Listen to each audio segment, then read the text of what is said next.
ties it there.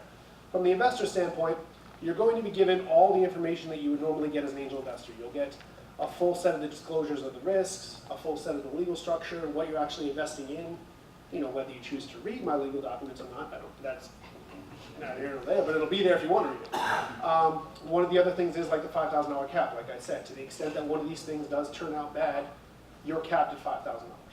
I mean, if you invested $5,000, you couldn't do more than that. The other is everything is held in escrow with a third party until the offering closes. So a company, in order to raise money, has to set a deadline, a maximum amount, and a minimum amount. The minimum amount can't be less than half of what they're trying to raise. The reason for that is we think that, if you're telling somebody you need $1 million, you shouldn't be able to get out with $100,000 because you're probably not going to be able to do what you want to do. So you have to raise at least $500,000 to close the offering, and you have to do it before your deadline. If that doesn't happen, the money goes back from escrow to investors. The company never gets to touch it. They don't have the ability to touch it. It goes directly back to investors without any risk. And in full. There's no fees, there's nothing. So that goes back. So that's one protection. Another protection is that all of the information that's shared between investors and the company takes place on a registered portal like Vessel. So you'll be able to see the questions that other people ask, build on those questions, and even if it should build the investor sophistication all the way around. Because you might not know the question asked this time, but you see, oh, that's a great question. Next time you see the same situation, you're going to ask the question. So it builds investor sophistication. It also builds transparency in the deal. So during the time when you're trying to meet that offering deadline, this is when people are asking questions, poking holes in the business plans, poking holes in the financials, figuring out whether this is a real investment. And this is when the crowd is very good. It has actually been found to be very good at vetting projects. So that's one of the fraud prevention systems that we have as well. The other one is that they have to, in order to raise money, you have to be using it through a registered portal like Vesco.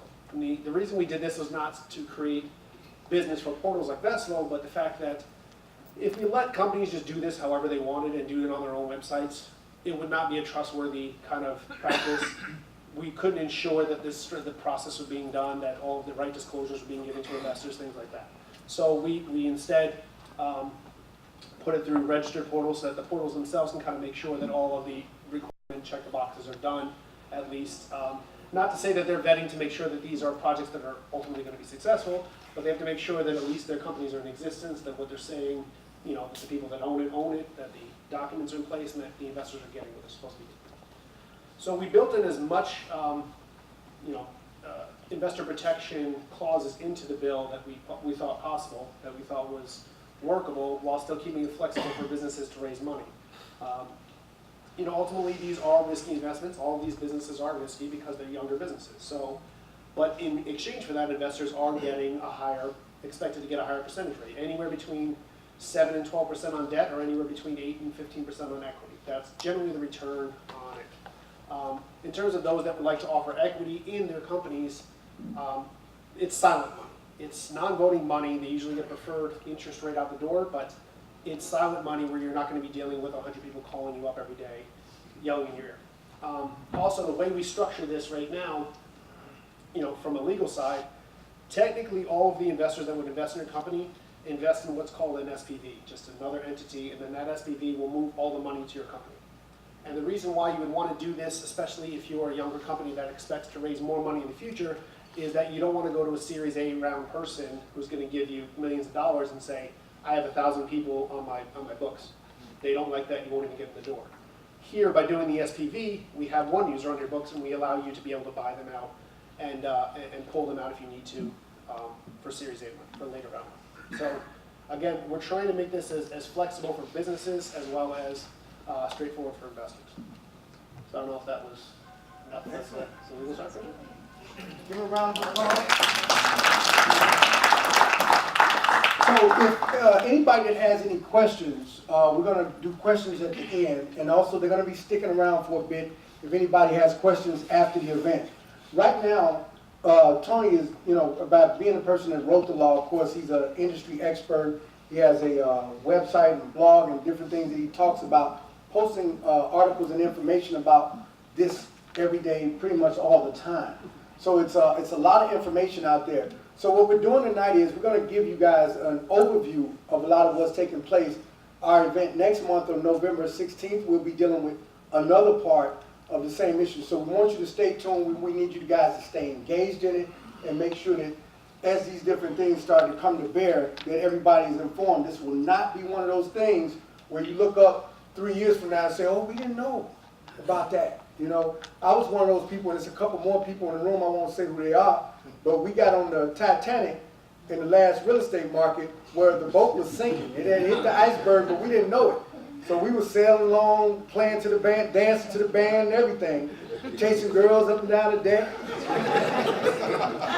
Right? And then the boat started sinking, and it was already sinking, but we just didn't know it. But it only was like that though, because I found out about it late. Man, they doing properties everywhere, everybody doing all this stuff. Found out about it late, got on the boat, made a little money, and sank with the ship. You know, so that was kind of how that happened. But we don't want that to be the case this time. This is a situation where we do not need. We love bankers, but we don't need them in this situation in order for us to do this. That's the most important takeaway that you can get from this. And also, that this is not a program, okay? This is not like a program that a friendly mayor or a friendly president put in place. This is a law that's on the books, not only on a federal level, but in the state of Illinois. So it has to be taken out the same way it got put in, which means that nobody can just go out there and say, oh, I don't like that, and I'm just going to strip it out. So this is something that's going to be around for a very long time. It's very important to remember. Our next presenter, the next person we're going to talk to, is Hector Robles from Vestlaw. You want to do the... Yeah. All right. Do I need the mic or? No. Can you guys hear me back there? Yeah. All right, cool. I can't do two things at once in terms of clicking a mouse and doing the whole mic thing, so I'd rather just talk openly here.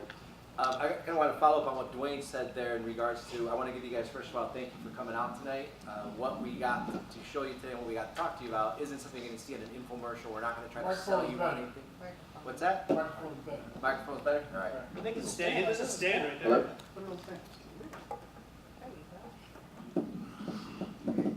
There we go. Hello? All right, you guys can hear me? Yeah. All right. So basically what I was saying is that we're not going to try to sell you on anything. You're never going to see me on an infomercial. If you guys do see an infomercial, I'll give you permission to walk up to me and slap me at some point in the future if you guys do see that. What we're here to talk about is really about taking ownership of your own future. And everyone likes to talk about what can the government do for me? What can this politician do for us in the future?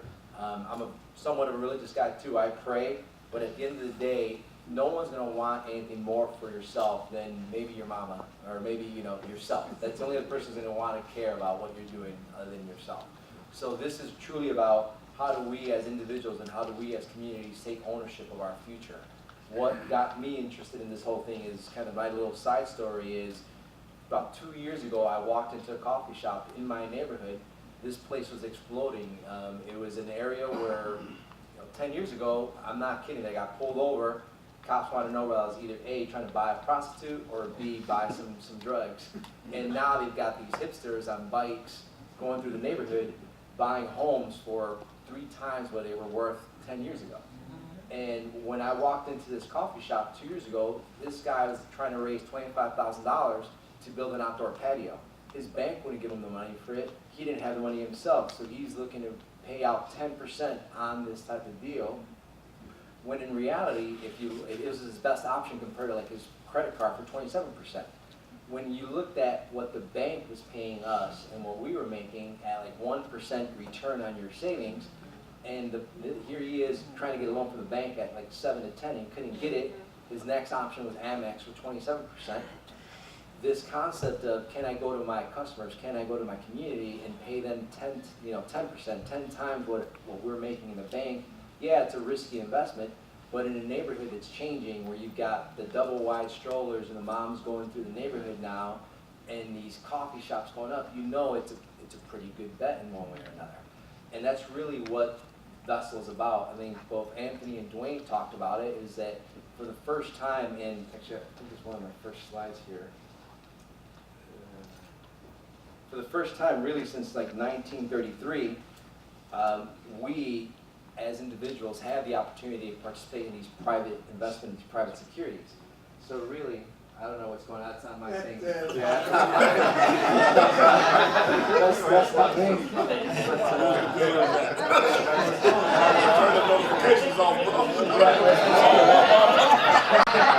Please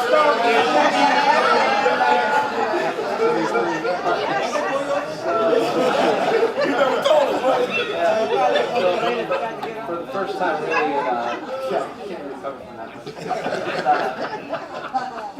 So yeah, kind of breaking down big numbers for us. There's about 320 million people in the U.S. Out of those 320 million, everyone always talks about the 1%. In reality, it's really the 3%.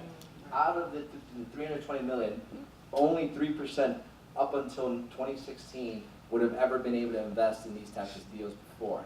Out of that 9.6 million, only about 10% of those, so less than 1 million people in the entire U.S. ever invested in these deals. So these are the type of people that you look on TV, your Shark Tank people, some of these wealthy individual investors. This is the type of stuff that they had access to before that us as general individuals never had access to before. This little slide here, unfortunately you can't really see it in here, but this is publicly traded companies that we're all aware of. Apple, Microsoft, Oracle, all these big names that we know of. And then we've got Facebook, Twitter, and I guess Yelp and that on the right side of it.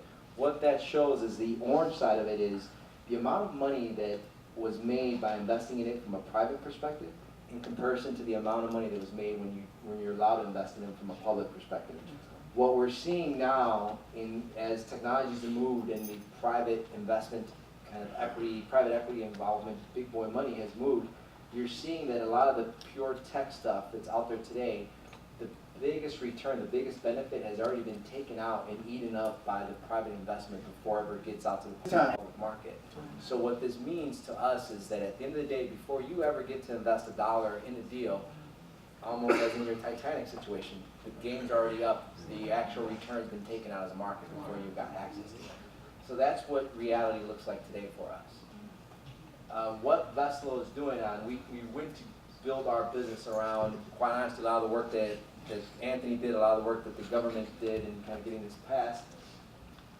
So what Veslo has done is that we've created this alternative option for people, small businesses, startups, to look for capital as an alternative from the bank or going the VC route. In some cases, we found that what this is a curve that shows that the younger you are, no one wants to be your friend. Maybe your grandma and maybe a couple of friends who maybe even give you a couple of bucks, but no one else wants to be your friend. As you start to get some progress, all of a sudden people want to bank you. All of a sudden people want to invest in you. So when we look at what could be done here is if you have an innovative product and you want to look to an alternative option, by going to the crowd, you could in theory gain some of that initial early capital that these guys were talking about early. This is what the premises of this concept is. It allows you to get access to that capital in an alternative fashion. So I think this slide really just touches on the fact that, yeah, traditional funding options aren't really there. And from an investor standpoint, again, I was a banker myself at some point as well. No offense to the guys in the room who are bankers. Sorry, Jason. But it's always hard to get them to be there for you in the hard times. And once you're actually successful in returning capital, it's great that they're getting a return on that investment, but that investment is actually leaving your business, it's leaving the community, and it's going into their pockets. What this option, and really what I've learned in working with Dwayne here, is that there's an opportunity where that investment from a community, investing directly in that new restaurant or in the new property opportunity in that community, if you're making that investment and you see growth in that community, guess who's benefiting from that? The actual community itself, versus maybe Chase or I'll keep it all the big name banks, Chase or Bank of America or Wells. That money leaves your pocket. You lend them the money at 1%. They turn around and return 7% for themselves, and then their shareholders get paid. The community gets nothing from that. And really what this concept is, it allows you to kind of create that full circle where you invest in a deal, you support that business supports you not only in providing you goods and services, but they also support you back by giving you a return on your initial investment. Again, this is like, why should you care? Why are you guys all here today? Everyone has their own reason for wanting to be here. Maybe you're a small business owner, or maybe you're looking to invest in something. But at the end of the day, this really hits on 3 levels, in my opinion. It creates access to investor returns, so it creates an opportunity to get some return on your investment, helping to fill these kind of wage gaps that we have, or wealth gaps that we have in our country, where really most of the wealth in the last 80 years has gone to the top this allows you, even at a small level, to start to see some of the returns that people on the top 1%, top 3% have had access to all along. This also allows access to capital. Again, this might be a good alternative to the banks. Let's say a bank wants a 20% equity in their investment on the books, and then they'll lend you the balance of the 80 or 70%. This gives you the opportunity to raise that initial 20%, then go to the bank and work as a complement to what you guys already have out there. The last part is, again, social impact. I'm sure a lot of us are living in certain neighborhoods that may be changing and things are changing all around us. And other than higher, taxes that we might be seeing and maybe a coffee or some good groceries, what else do we benefit from that? Like, we're not seeing any of the return. This allows you to help create new jobs in the community, help you benefit from that overall social impact. I don't really have much else, Dwayne. I want to keep kind of high level, and the only thing I do have here is examples of, I think Tony touched on this here. Oculus was on this thing where basically if you went on Kickstarter, gave your investment, there was I think something along the lines of like 2 million people gave, actually I don't know the numbers yet, sorry, 9,000 people gave up to $2 million to help launch this Oculus company. Average kind of give was $250 and you got a really cool headset. The owners ended up selling it for $2 million. If you would have sold off, let's say 10% of your company and gotten that same $250 investment, that would have been a $25,000 return to you for that $250 investment. Not everyone's going to return something like this, but this is an example of a tech one. This is an example of a deal that was done only for the accredited folks, so for the top 3% of the world.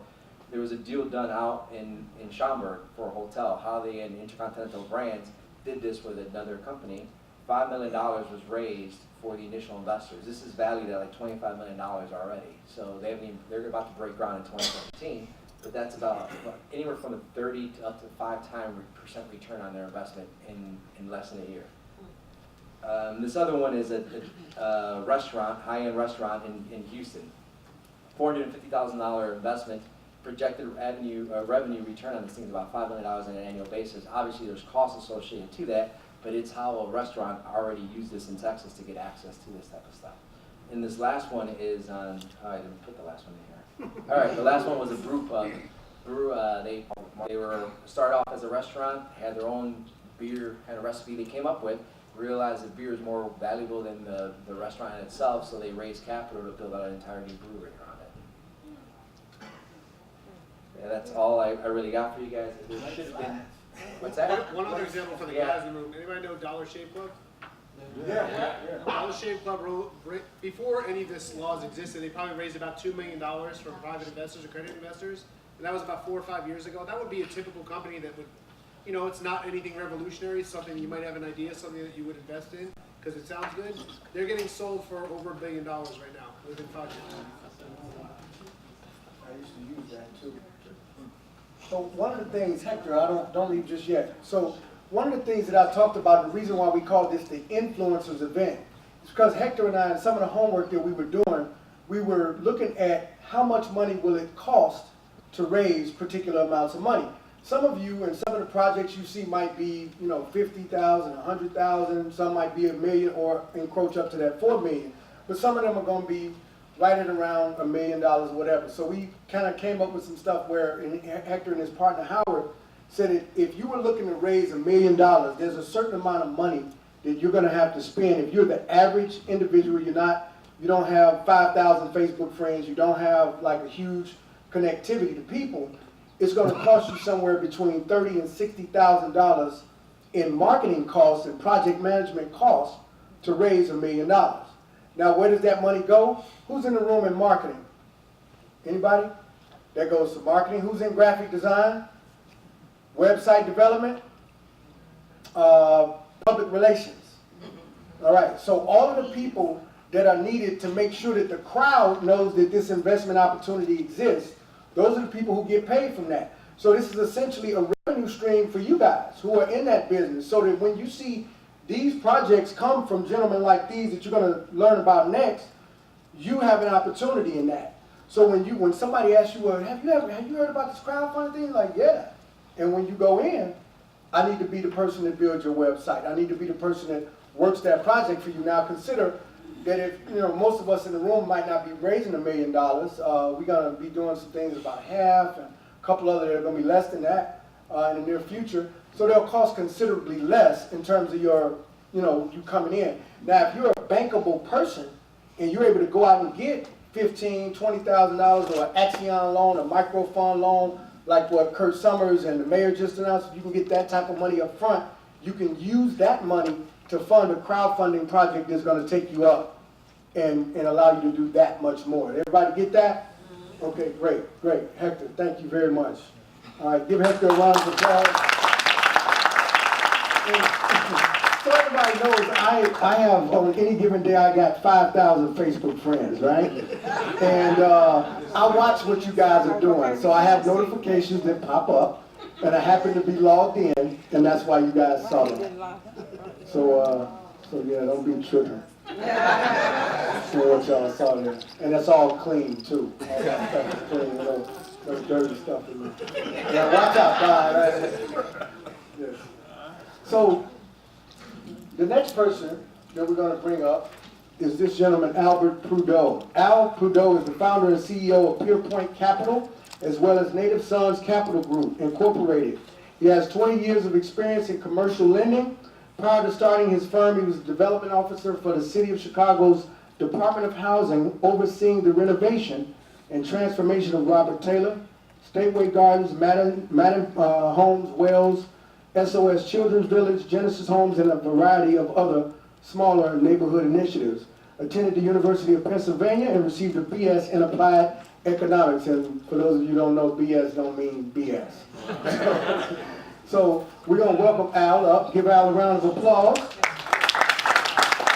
Now, Al is a person that's going to talk to you about what is very likely to be one of the first campaigns that you will see on the Veslo site. It is a project that I'll be involved in.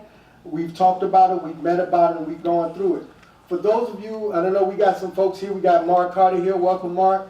We got people here who have been interested in a very long time and want to know how we're going to take back real estate that's dilapidated in our neighborhood. How we're going to fight gentrification. How you're going to keep somebody from outside your community from coming into your community and making a move. Several months ago, I did a talk on interstate crowdfunding at Loretto Hospital on the west side for Commissioner Boykin's office, and a couple of people were here from the South Austin Neighborhood Association. Lee, raise your hand. Lee Redmond and his wife are here, his wife Terry, and they were the ones who told me that Austin is actually the largest single community in all of Chicago. 98,000 residents at the time we had that discussion. Now, at a minimum investment level of $100, which a lot of these campaigns start off at, and it's up to the issuer to say what that's going to be, you're talking about a lot of money that can get raised to do a lot of things. So if you live in Bronzeville or Inglewood right now, you're excited because you got these big, new, pretty grocery stores up, and they are wonderful. They are absolutely wonderful.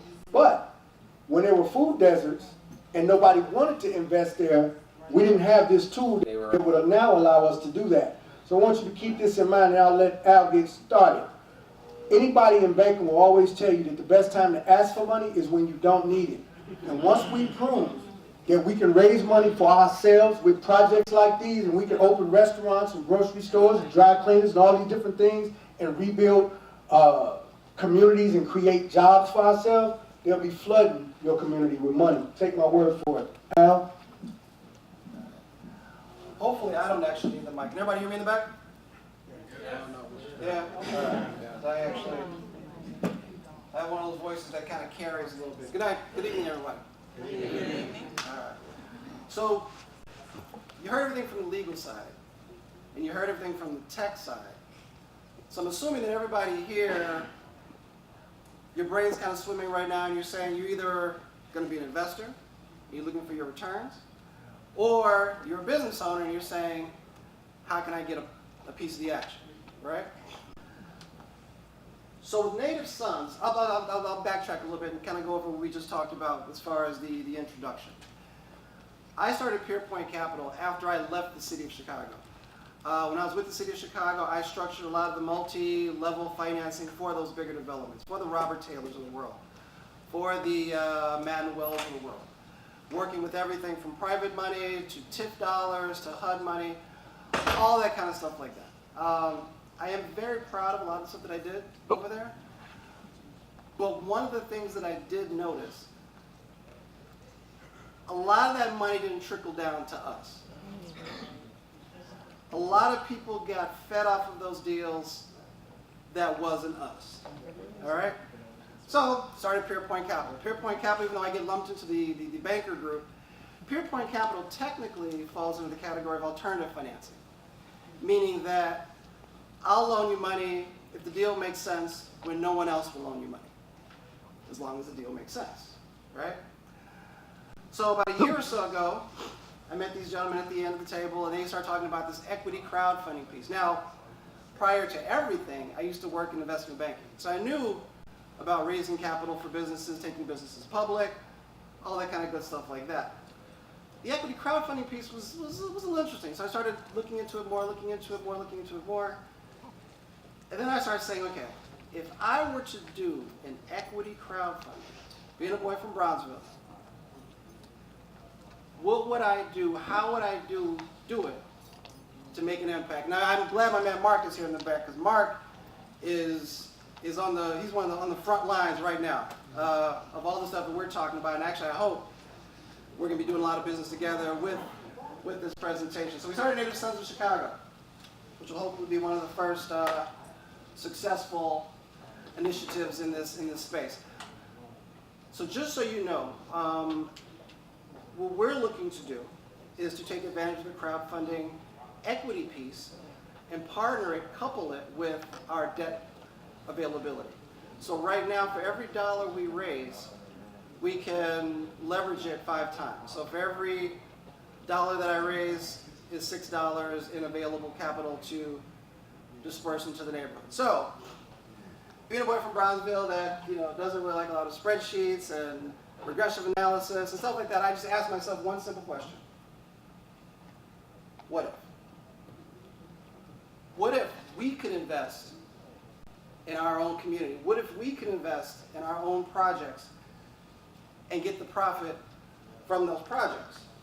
So I said, if I were to do this, I would want 3 things to happen.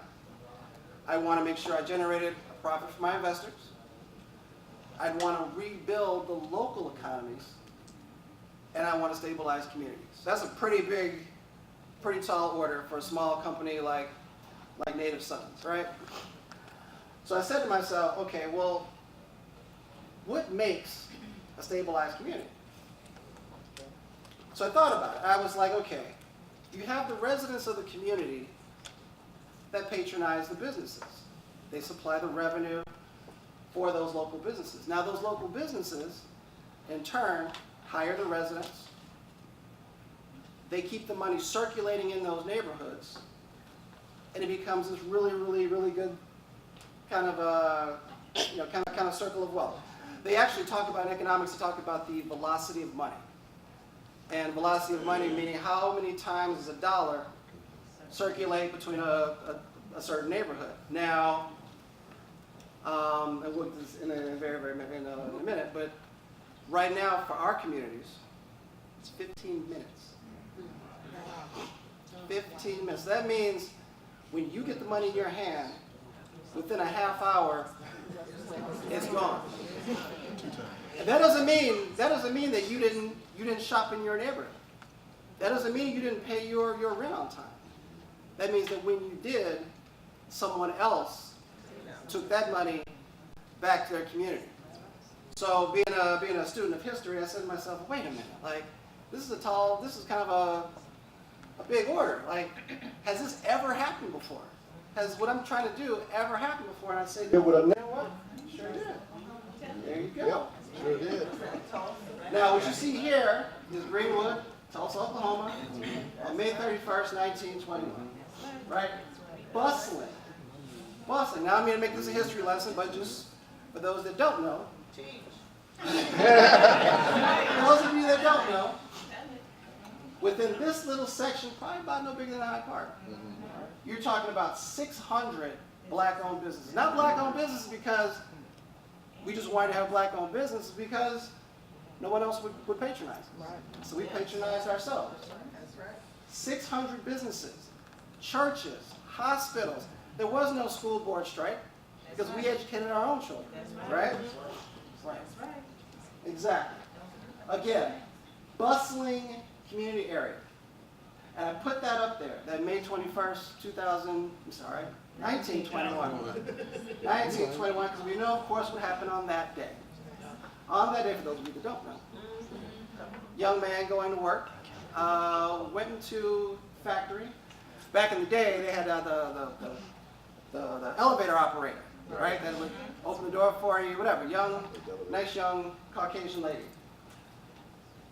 If you believe the story, when the door opened, the distance between the floor and the elevator was a little off, causing the gentleman to trip and fall and to break his fall on the young lady. She, of course, screamed, causing all hell to break loose because now he just attacked this young white girl, which is fine. I mean, which, you know, in our time is fine, but back then was a huge crime. They put him in prison, and word spread that he was about to be lynched. Now, this is 1921. You know, this is Grandpa's era. You know, and Grandpa didn't do hands up, don't shoot. He didn't do I can't breathe t-shirts, you know. He didn't worry about Black Lives Matter because the Black lives that mattered to him was Grandma and the kids. So hearing all that, they rounded up as many people as they could find with their guns. So remember, Grandpa had just come back from World War I. So Grandpa knew it was up. You know, Grandpa, yeah. Went down there to the police station and said, essentially, release this young man to our custody. We're not leaving until you do so. They refused to do so, and all of a sudden, Grandpa starts shooting. Grandpa starts shooting, the crowd started shooting, and all of a sudden, all hell broke loose to the point where they called the National Guard. National Guard, because again, I'm not going to make this a history lesson, but it makes a difference. National Guard comes out and says, Grandpa, go home. We'll let you take the young man with you. White mob, you go home too. As soon as Grandpa went home, and all the white people went home, they began to bomb the commercial district of Tulsa, Oklahoma. Think 21 years later, Pearl Harbor, but without the Japanese. The police stood, guns drawn, at the fire department, saying no fire person is supposed to come and put out the flame until it's all been burned to the ground. Right? Now, why am I going through these slides at an equity crowdfunding seminar, right? Because some would say that the stuff that happened that day was the biggest tragedy. I would say the biggest tragedy is that 95 years later, we've never duplicated it. Right? So, having said all of that, again, my question was, what if? What if? And again, I try to keep it simple because, you know, I don't want to, like I said, bore you with graphs and figures and all this kind of stuff like that. I want to make it bare bones to the bone. So what Native Sons does, or will do, or does do, we actually do it now. We're looking to actually invest alongside companies. We have years of experience with business developing, business financing, real estate. We're actually really known for, well, Pierpoint's really known for real estate developing and real estate financing, okay? So, give you an example of what we're talking about here. Let's take a challenging 3-unit building in our community. You don't see too many of these in our community, do you? Yeah. Yeah. So these, you know, you have your regular 3-unit building. You know, probably get it from the city for about $20,000. Put about $150,000 into it. My contractor's back there. We're about right, give or take, maybe not. Yeah. All right. Closing costs about 16 grand. Sale price $230. Bam. Remember, what were the 3 things we were striving to do when we started? To generate a profit for our investors. So we did. $64,000, right? But we can't stop there because remember, It was also to rebuild local economies. It was also to stabilize communities. So how do we do that from that one real estate transaction? All right, well, what if, again, we hired local? No, we don't have to hire local. We have to hire people anyway, so why not hire local? Maybe the architects, a nice African-American architecture firm, does very, very good work. Electricians, plumbers, and you get the idea, all the way down. One thing I want to kind of point out to you, and Mark and I have talked about this in very good detail. Unskilled labor. What is unskilled labor? Unskilled labor is that dude you see on the corner. The dude that you think loves being on the corner. But if given the option of being on the corner or making $50 cash that day, helping me move stuff in and out of a construction site, would probably opt for the latter, right? Now, here's what we're looking to do. For that architecture firm that says, you know what, we want your business. I say, yeah, you know what, I'll give it to you. But here's a caveat I want you to take away with you. I want you to train one apprentice. One apprentice that has no skill, but has a dream of one day being an architect. One day being your competition, right? Because remember, back in Tulsa, you didn't just work at a restaurant and bust the tables or wash the dishes. You learned the restaurant business firsthand. And by learning that restaurant business firsthand, down the road, you got to one day become a restaurateur because you had that apprentice. So for every 2 architects that make up a firm, let's say one is an apprentice, right? I don't care what you pay him. Pay him whatever you want. Same with your electricians, same with your plumbers, on down the line, right? So now, with that one job, you have skilled people within the community and unskilled people now being trained. So what does that look like? That looks like this. From that one example, 9 businesses, 9 local businesses that are circulating money in that community, 19 skilled workers that are now working, and 13 unskilled workers.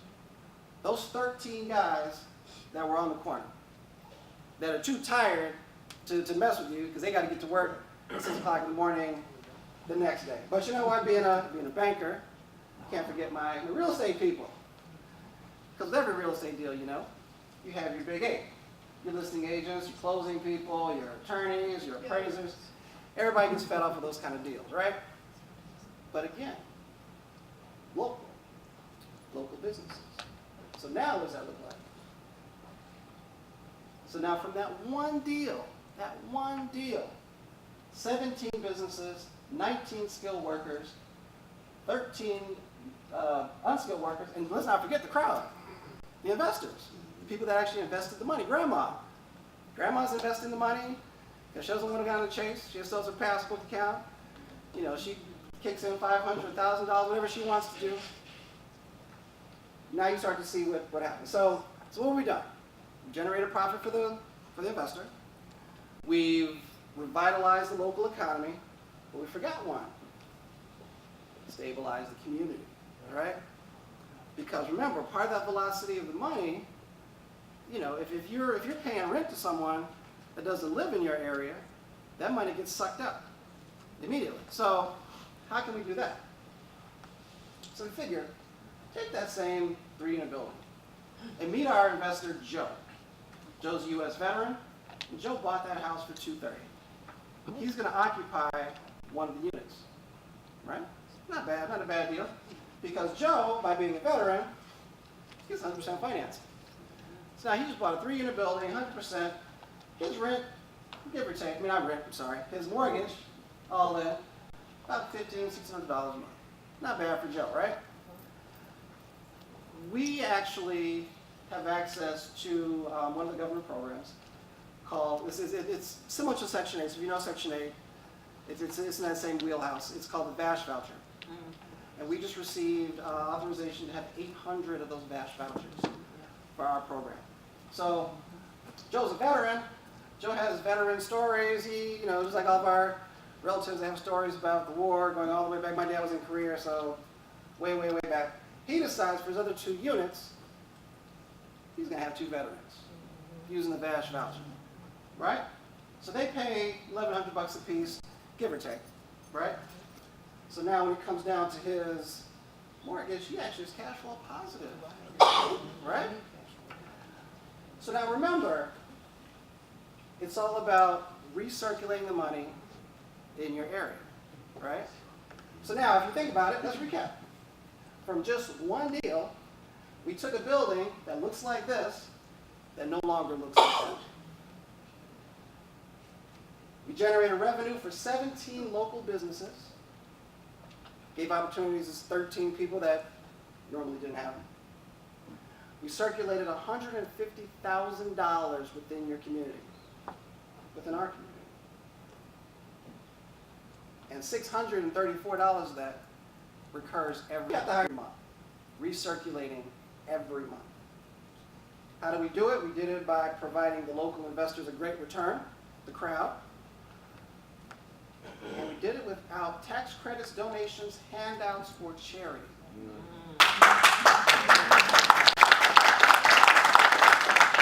That's more important than the game. Now you ask yourself, wow, this all sounds great. What if? What if the legal structure was already in place? Well, it is. What if there was a technology platform that you could, launch these kind of initiatives on? Well, there is. And, for my own plug, I would say, well, as far as projects go, we're a really, really good project. So, I will tell you this. Today is what, the 19th? Yeah. 19th of October? Our initiative is an ongoing 5-year initiative. And you may say to yourself, well, okay, why 5 years? Just so happens that 5 years from now will mark the 100th anniversary of the Tulsa Massacre. All right? So the question I want everybody in this room, here's the thing, I would love for you to be part of Native Sons. I would love it. Love it.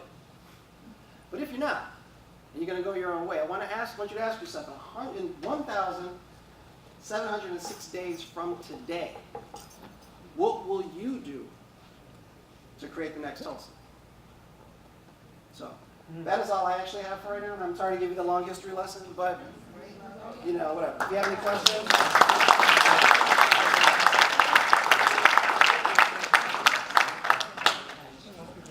So if anybody has heard me talk, I've been accused before, and I mean this seriously, I'm not kidding, by a couple of people of, feeling like I'm a little bit too zealous about this and a little bit too overconfident about the results that we can get from this. But what you just saw right there, he made the whole case right there. So when you see people, this is one of those things, guys, none of you paid to get in here tonight. None of you that ate paid for the food. The food was paid for by Deanna Grant from Grant Financial. Raise your hand. So if you were here early enough, you got a chance to eat. But I explained to you how if you're in these various industries, you can make money from that. He explained to you the legal side, the technology side, and he just gave you the history lesson along with where we're going with that. And none of you paid a dime for that. So the point that I've been making all along with this is that this is the time. Because you've never been invited to a room to have that discussion before, have you? And you've never been told what you just were told there. This opportunity is just never been there. So whether I don't care what chamber of commerce you come from or whatever, but those of you who have studied the histories of Marcus Garvey or the Honorable Elijah Muhammad and the nation, you know that these types of things, and you studied your history about Tulsa, you know these things are very possible. And now, because of technology and because of the advent of this law that Tony wrote and that he really used to create this circumstance for us, we have this opportunity again. Now, 2 years from now, 3 years or 5 years from now, if that hasn't happened, if we're still worried about who's going to be president and going through this reality show politics, we got nobody to blame at that point but ourselves. All right, so our next presenter is interesting too, coming off of this piece about Tulsa because Amari Kamal is coming up to tell you about legacy and that history from a company called Gerald Medical. 30 years old, black-owned, government-certified medical supply manufacturing company. A company that works and is working right now to preserve the legacy of those that built it. Ladies and gentlemen, here he is, Amari Kamal. Hey everybody. Like I said, my name is Amari Kamal. Thank you all for being here. And thank you, Al. I mean, just for creating the context for all that. I'm moved. I'm shaking a little bit, man. That's powerful. Yeah, and it feeds directly into what we're up to now. So I am, among other things, co-host with to the Currency Exchange with Dwayne. I'm also an investment banker. I work for a small boutique firm called CFO Worldwide, private equity accounting firm, sort of a hybrid of those three. And what we do is for companies that are in their development stages for the most part, somewhere between $1 million and $30 million, we help them prepare for their first or next round of funding. When they really get ready to start to raise money, we step in and we support them in that process, whether it be in the process of raising funds, whether it be in the process of cleaning themselves up to prepare to raise funds. We work with some startups as well. And naturally, you can imagine the types of companies, types of opportunities that we come across. We do a lot in tech, we do a lot in the legal cannabis space, and it was interesting to me about a year or so ago when Gerald came to fore. Like Dwayne mentioned, 30-year-old company, African-American owned, veteran owned, Hub Zone certified. If you're all familiar with the Aire program, any government contractors in the room? Okay, a couple, right, so you're familiar with the government vending process. So the long and short of it is that when you have these various and sundry credentials, one of them being this 8A certification, which, and this thing called a federal supply schedule, which allows you to do business with the federal government. The more of these types of credentials that you have, it pushes you up the ladder in terms of the types of entities that the government agencies have to do business with. So this company in particular, African-American owned company, the only African-American owned company, manufacturer, supplier that in its space, doing business primarily with the VA and with the Department of Defense, built up a great business for themselves over the course of 30 years. And I'll just be frank right out the front. This is actually going to be more a case study in how not to run a business. So, because as great as an opportunity as that it is and was for the time that they were in their heyday, it was an embarrassment of riches. They didn't do well at preparing for reserves. There came a point in 2008, you remember, or 2010, when you remember that Ted Cruz, the government shut down. A number of government vendors didn't get paid. They were among them. Huge payable balance that they had. They were not paying their employees correctly. They got audited around the same time. CEO had a divorce. The perfect storm of events happened that drove this company into the ground. And we had the opportunity to meet with them maybe about a year and a half or so ago. And again, I was so excited. African-American owned company, not even at full capacity. We're employing about 50 people, unskilled and moderately skilled workers from around the west side in that industrial corridor. And they're making, up until the point they were about to close the doors, about $1 million a year. Okay? Problem is for you bankers, finance folks in the room, their break-even point was about 1.2 million. Okay? So which means they were hemorrhaging about $100,000, $200,000 every year.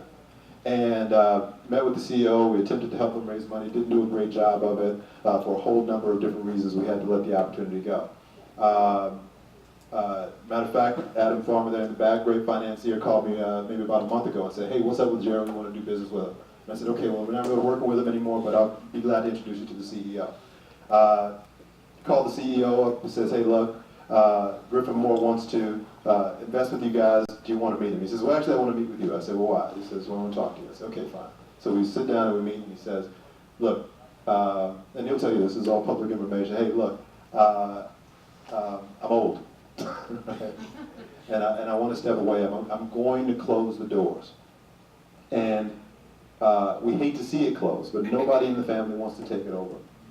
We don't know anybody who could buy it. If you want it, you can have it. And we didn't take it, right? But we bought the business from it, right? But at the time that we bought it from them, we had a valuation in just under $1 million, okay? And we bought it for a small fraction of that because it's all we could do.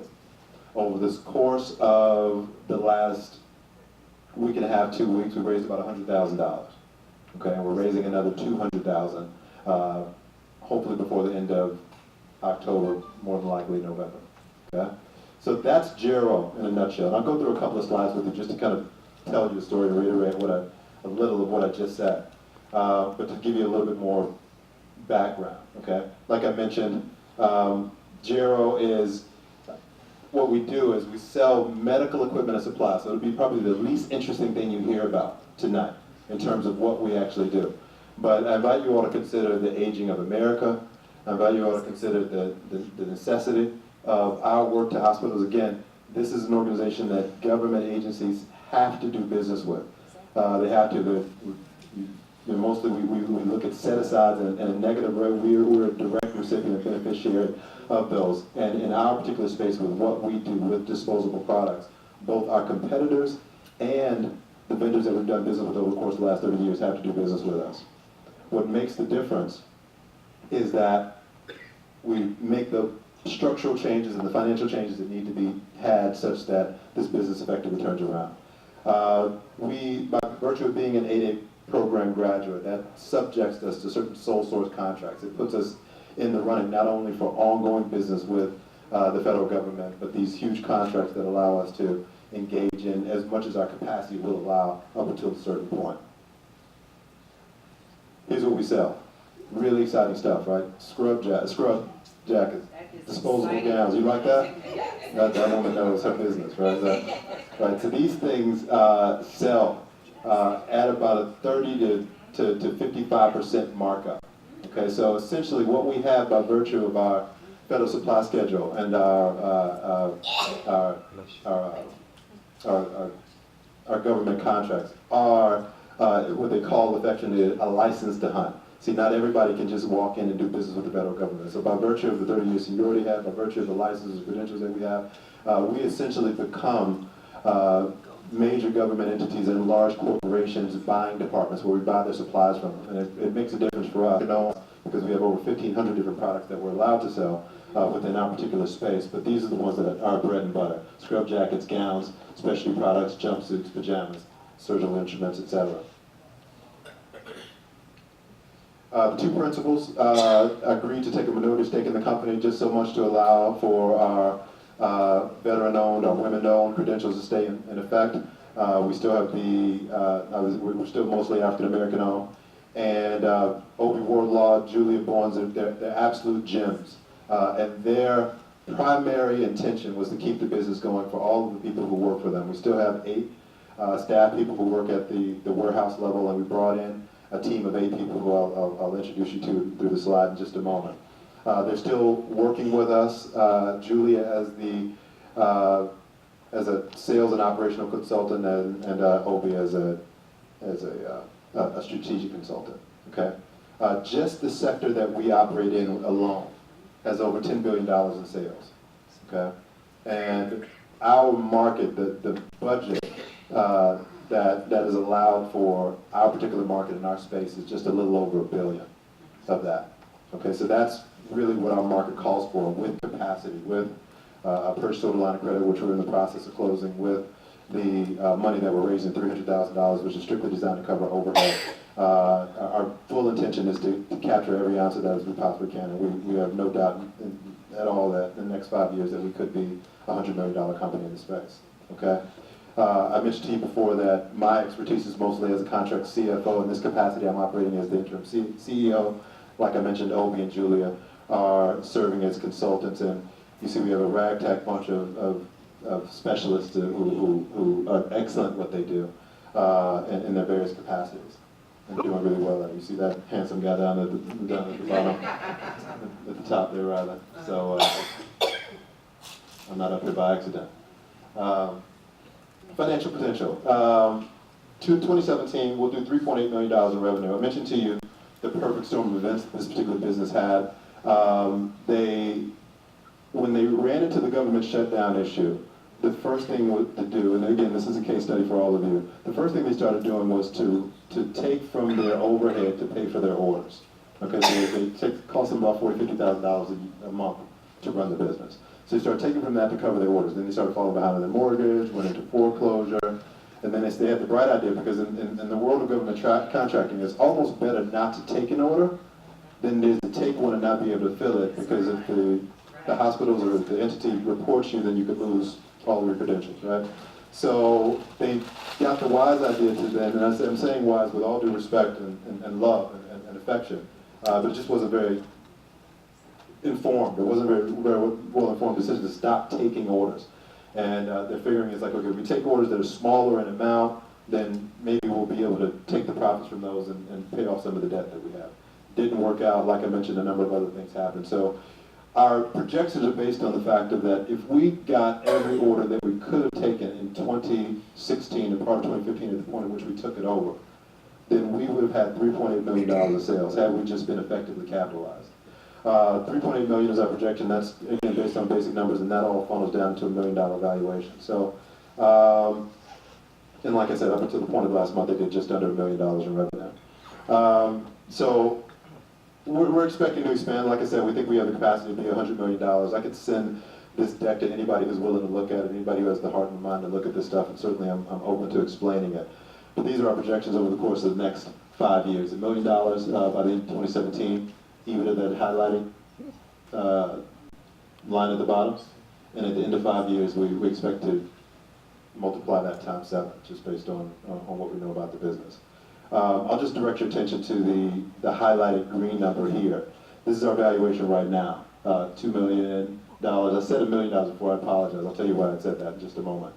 $2 million is the current valuation, okay? And our anticipation is that at the end of the first year, we'll be at a little bit more, at the end of our, I'm sorry, 5 years, we'll be at a little bit under 10, okay? What does that mean? That means that we're expecting a 5-fold increase conservatively over the course of the span of the next 5 years if we very simply grow at a standard clip, 15, 20% or so, which we think is meager. And that's just the bottom of the barrel, absolutely conservative numbers. Our valuation that we anticipate at the end of the first year is a little over 4 and a half, approximately 4.3. And so what that means is that we're offering a little bit more than 12% for the $2 million valuation in total. For the first $200,000, we've already raised 100, but the first $200,000, we're cutting that valuation in half, right? Which means that effectively we're doubling our investors' equity base at the first level. Okay, and we're just doing a family and friends round right now. So that's what we're up to. That's what we're engaged in right now. We're pretty confident that we'll have that met within the next several weeks. Okay, so that's a little bit about. I think in closing, what I'd say is that it's really important what we're up to now. I mean, right now, we're clear that the private money is there and waiting for this opportunity. Dwayne made an excellent point earlier about. It was interesting.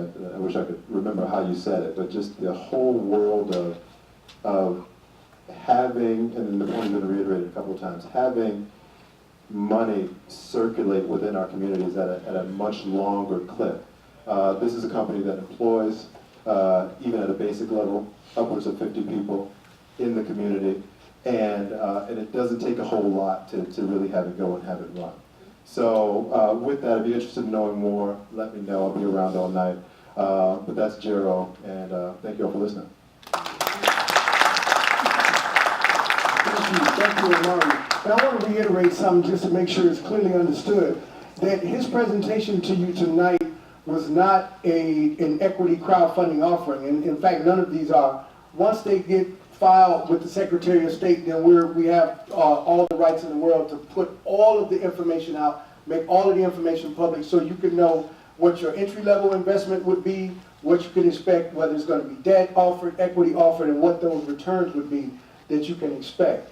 And we have one more person that we're going to bring up here now who is going to talk to you about entertainment. How many people in the room are in the music business?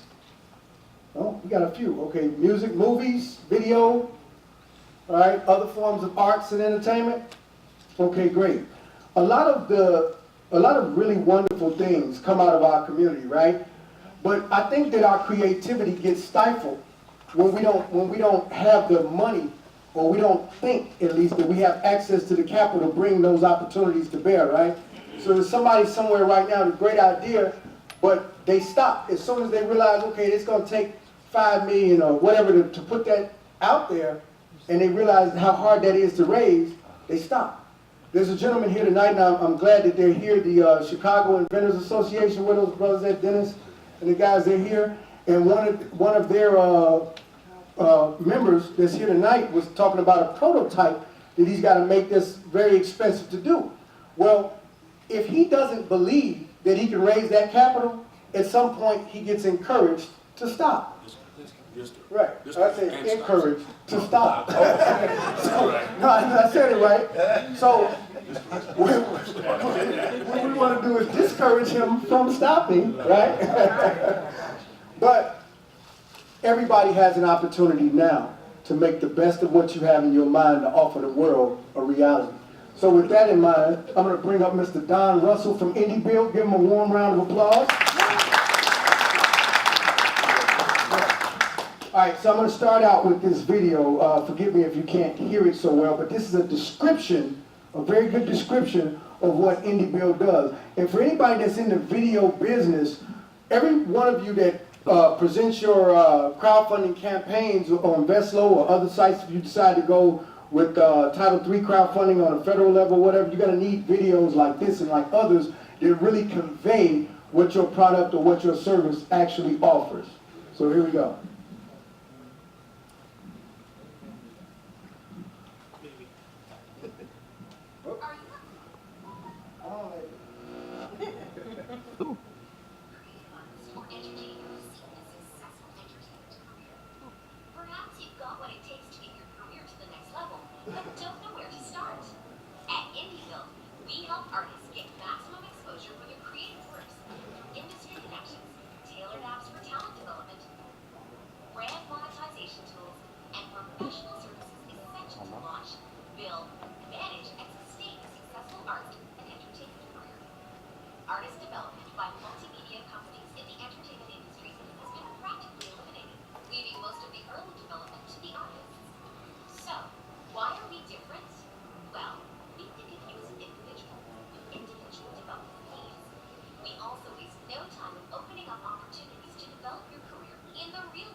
Ladies and gentlemen, Don Russell from IndieBuild.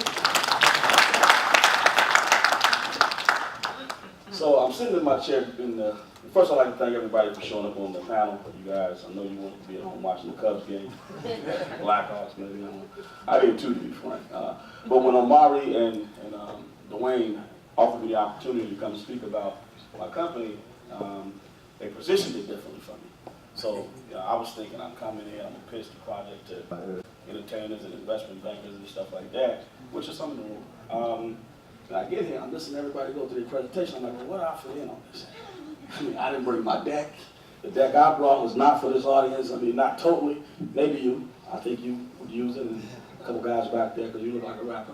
I'm just put it out there, you know. But I'm like, how do these people benefit off of IndieBuild? And I thought about, I said, you know what, each one of them has a family member, a friend, or a cousin, or a niece, or a nephew that's singing, dancing, acting a complete fool in school right now. And those are the ones that are special, right? So where do you take the special kids? Where do you take the ones that start off twirling and flipping and stuff in early ages? Where do you go with those guys? To help them start building their careers and growing. And it's not just a platform for arts and entertainment, it actually restores revenues to digital content creators.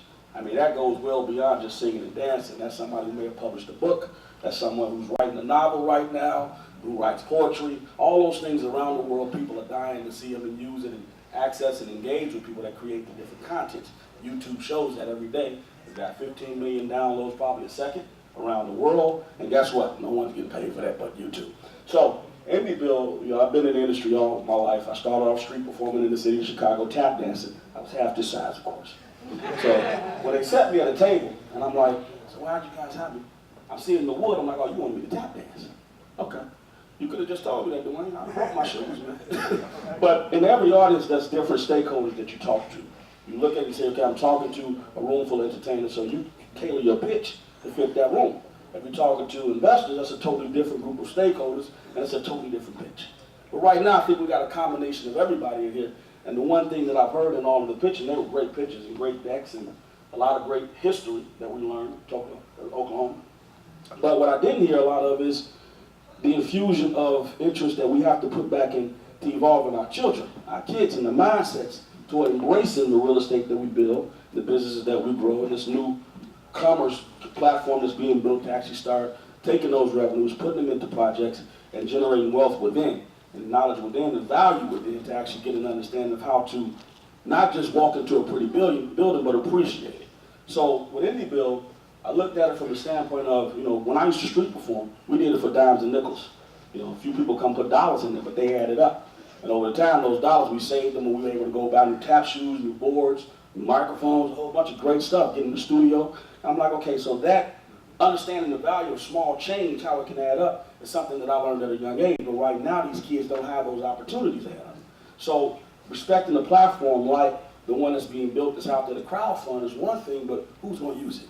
How are we going to get our kids off the street and the business owners into it and seeing the value to use the platform so they can actually start growing the community from within? Not just putting up nice businesses, because if the kids don't have value, they won't use them. They're going to bust the windows right back out of them and things of that nature. So we're back to where we started back ago. But it won't be the government bombing us, it'll be our own kids. So that's true, that's real, right? I mean, listen, I produced the music to get them there. I've been in California for years, 15 years I spent over at Sony. I produced some of the, you know, raunchiest rappers in the world, and I didn't realize what it was doing to my communities till I came back to it. I'm like, oh shit, this is my work. Oops, my bad. So what I decided to do at that point was say, okay, well, how do we unravel this mess and get this value put back into the community with these kids so they don't think they 50 Cent or Jay-Z or, you know, Young G. I'm glad it wasn't my computer we were using, because those notifications would have been really crazy.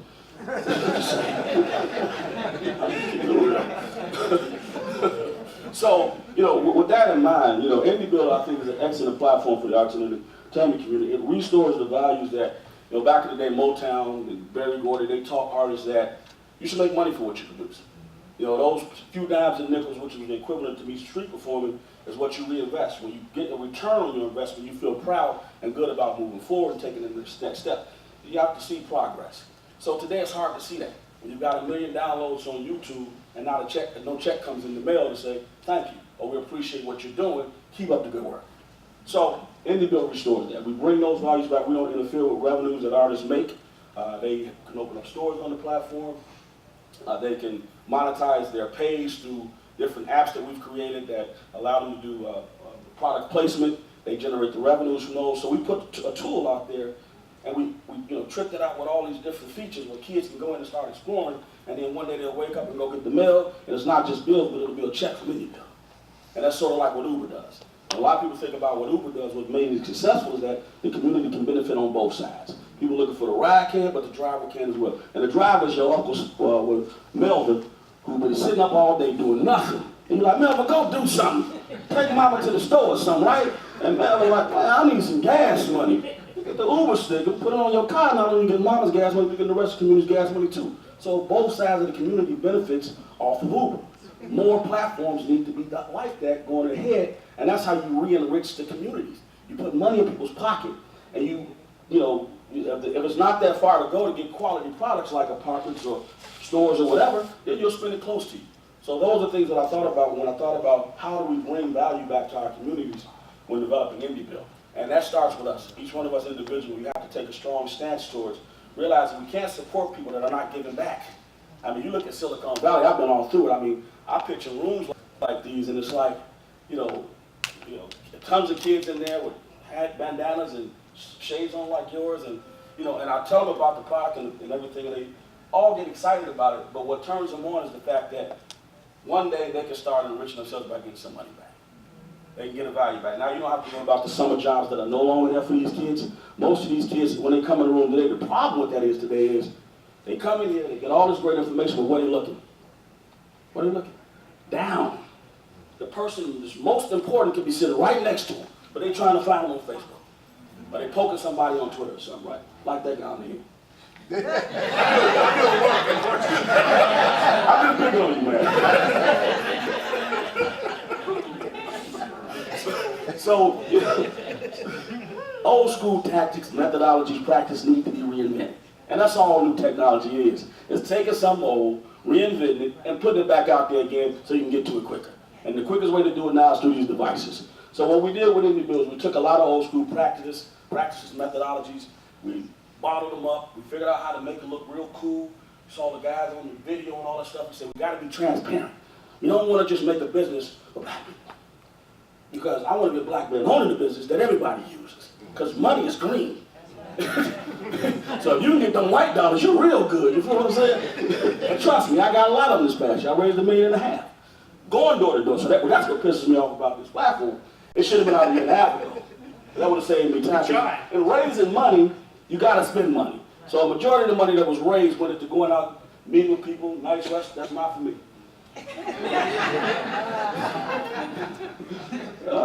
Flying around, doing all of the hand holding and the patting on the back and the babysitting and getting somebody to cut a check. So you have to be ready for that. That's one thing, that's a whole totally different look. So you go in there, it's more like this. And you lay it out and all that stuff. But then when you sit down with your next stakeholders, which are the guys that got to make the product, that's babysitting. So then you got to, choke up a little bit, maybe button up and be like a father. Because you got young kids that want to tell you what to do with your project versus listening to you. And we know how disruptive young kids can cause a lot of problems. So that's one stakeholder. And the final stakeholder is now you're going to release it to all of these people that's going to use it. That's a whole nother different layer that you have to add to yourself to be able to do that successfully. So what I think from this meeting that a lot of people can get, from me is that you have to be willing to embrace, not being in love exactly with one way of doing things. That's first. Transparency is the most important thing that you can embrace and add to your character when you're out there raising money. And the biggest thing is don't hire people. I just learned this. Don't hire people that are highly skilled, because those skills can turn against you, as Clive said it. Hire people that got a lot of character. Skill can be taught. Character is something that's within.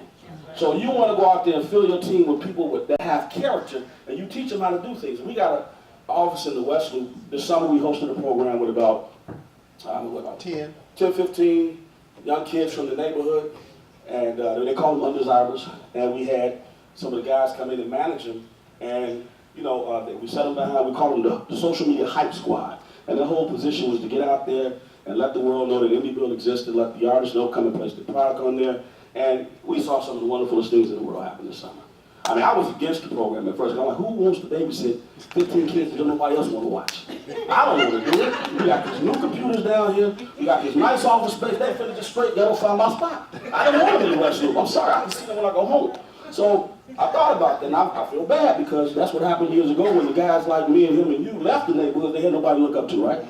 So it was raising. So I said, they came down there. They were all sitting there excited and stuff. And these kids embraced the computers and learning and building this platform. But I'll tell you, this is something that's been unheard of. Our platform was listed 19 million in the world at the beginning of the summer. You know where we sit right now? Anybody want to guess? We ain't 19 million. 19,000. Well, we're close to 100,000. And that was strictly off these kids and their work. So you give them something to do, you feel me? We all think that they're not capable. Let me tell you what these kids did. They didn't just sit down and hype artists on the site. They wrote the stories. We put it behind state-of-the-art equipment where they had video cameras. They was in there directing things. And I'm telling you, I wish I had the pictures, and that's why I'm upset with you. Because I would have brought those pictures if I knew this was going to happen like that. But to see them, to see these kids sitting down there, and they were working the equipment we put in front of state-of-the-art gear, it was just magical. Because it's like, they are capable. You just have to give them something to do that they can feel good about. And then when they see their friends engaging in the results from it, they do it harder. We had this God's honest truth, I gotta tell you this experience. So they got their first checks. They had 4 stories due. And we call them full features, where we bring the artists in, and we cover everything. We take a picture of them. If you go into the site, you'll see that kind of stuff. We take a picture of them, we write the story, transcribe the story, do the video, put them on the site. We want a real professional, clean look. So they had 4 stories due Friday. Friday was their first payday. Now, you know, and I know, when my son gets his first anything that's green, he's not going to be sitting in the house doing nothing. He going to candy store, he buying whatever he can put his hands on, right?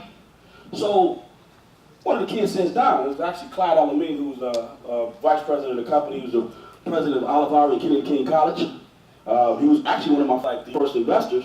He saw the project, he loved it, and now he works more than full-time for us. But it was one of his nephews, and they said, John, we didn't finish editing that story. Can I come in over the weekend? Come on in. I'll meet you down there, buy you some pizza. So I get down there Saturday. All of the kids are there. Jogging suits, hanging out. They came in, they worked from 9 o'clock, 9:30-ish, up to 6 p.m. Did not one of them leave until they got it done. They got all 4 stories done. Now this is a kid with some fresh money in their pocket. A whole bunch of things out there that they could have been doing. Came in and worked all day Saturday. Now you tell me that that's not special. That's not big. That's not something that we should all try to look how to invest heavily into that. Those are the people that's going to give us back everything we need. We just got to figure out how to activate them, right? How to get them wanting to learn and wanting to move forward and wanting to engage, and not on Facebook. And not on World Star Hip Hop saying foolish stuff. On platforms that actually don't allow that stuff. And that's where parents come in, because you monitor their activity. And you can engage in their activity. What do you do with your daughter or son on Facebook? Anybody? Nothing. You get on there and get off, right? Right? Am I not right? But on Aire, what you could do with that daughter or son is while they're on there acting the fool, singing, dancing, telling jokes, you can go into our private parent portal. We call it the private industry professional portal, but it's the parent portal too. And you can go in and you can look and see exactly who's liking it, and you can invest a little time and energy into building their market over in Indonesia. Somewhere they ain't even know people is about downloading their music. And you can charge up to 25 cents to 75 cents per download. That money comes directly to the mom. It don't go to the label, the agent, the manager, the other guy, and those other guys before you never get a penny. Which is how the industry is designed. So with Indigo, what we wanted to do was, I said, listen, the industry is dying. I mean, all those numbers are great, but it's losing $650 billion a year due to people not paying for content. That's because people don't know the value. And a lot of the industry is responsible for that, because they walk past bootleg guys and don't realize they're stealing from their own community. Right? So you have to restore those values. And when they start getting checks in the mail and see a return on their investment of time, they do it more. They see 25 cents and they see an itemized checklist, and that checklist, the first white winner saying, listen, this is time on site. And then it's another $1.25 for records downloaded. Okay, what I'm wondering is, how do I make that number greater than, right? That's what people do on our site. So you have the ability to come in, manage your kids, careers quietly, anonymously, or visibly. You come onto the site, you can help them open up markets. That creates that engagement between families again. I guess we don't need this anymore. I'm entertaining enough. But yeah, it's just, when we thought about the platform, it took 4 years to develop it, 18 years to really come up with the need for it and understand it for how to introduce it. And now we're at a point where we do have it out there. We've got a lot of foreign countries that are interested in the platform. And we've got a lot of people in the communities that are now seeing value in coming in and engaging with a platform that's built for you, by you, versus engaging in other platforms that they don't care about you. They don't care whether you get a return on your investment of time or anything. So, Indie Bill applies to everybody here, because if you don't know an entertainer, you have a kid that does. And that kid can be affected by the actions of everybody in that neighborhood. So, you don't want them, out there engaging in things that are not fruitful. It can get back to songs of love. They can't get back to great movies. They can't get back to Oklahoma. We just have to figure out ways to get it back there, and media controls that. So we don't have any media, we don't have any newspapers, we don't have any of those things to control the perception of what kids should be saying and doing, because I saw it. I saw it go from Marvin Gaye to Snoop Dogg. I was part of that transition. But there are a lot of Marvin Gayes that just haven't been heard yet. When I was at, I didn't say the name, when I was at that company, they paid me not to listen and put those on the shelf. We want this kind of music. I'll quote this. Add 50 more bitches and motherfuck yous to it. Be more graphic with the sexual and explicit scenes, and then we can put the record out. That's what they would send to the artists. So that's real talk. So any bill, like I think it's my time. I didn't get the red light, so I guess Dwayne standing there staring. My cue. So you got to be out there that's singing and dancing and annoying the crap out of you. Send in the indie bill. We're gonna take care of them. Thank you, Don. Thank you very much. Aside from being very entertaining, it's very important to hear that. My cousin, he's actually not a rapper, he's a singer. He was a gentleman who would have been able to take advantage of something like this several years ago when they worked, and the group that they were in and worked their butts off for a long time to try to build something. And I think all of us got a cousin or somebody that's been trying to sing for years and years, and it's a business that's very expensive to get into. So we appreciate you having that type of platform. But the good thing is that your platform never has to warn. You don't ever have to worry about calling a banker and worrying about whether your credit score is a 750 or a 550 or a 450, because you got the hearts of your people. You got the community. They can invest in what they believe in. So I'm going to ask a question. Of what you heard tonight, do you believe in the viability of Native Sons of Chicago? Show of hands, please. Do you believe in the viability of General Medical? And do you believe in the viability of any bill? Now, when these projects come out and become offerings, think of this like a private entity going public on Main Street, right? You're going to have an opportunity to do that. So the offering might start at 100, might start at 500, but it goes up to 5,000. So you get an opportunity. You don't get the escape hatch saying, man, I really ain't got it. You know, a lot of people in this room, you know, $100 is that's lunch money for you. Some of you, you know, some of you that 1,000 is lunch money. You know, but you know, it's not to put nobody on Front Street, but that's for real. Some of you have done very well, and so when we talk about taking our communities back, and we talk about what the mayor is not doing and what the governor is not doing, you're going to get your chance right now to do what others would not do for you. So if you don't invest in that, and let's say if you lived in an area, I used to do a lot of work with these guys. They own a little store on the corner of 71st and Morgan, little store owned by some Palestinian brothers. Nice guys, but they fit this dynamic that's existed in our neighborhood for a long time. A corner store, poor service, poor quality food, and their presence, you still call it a food desert even though they're still there.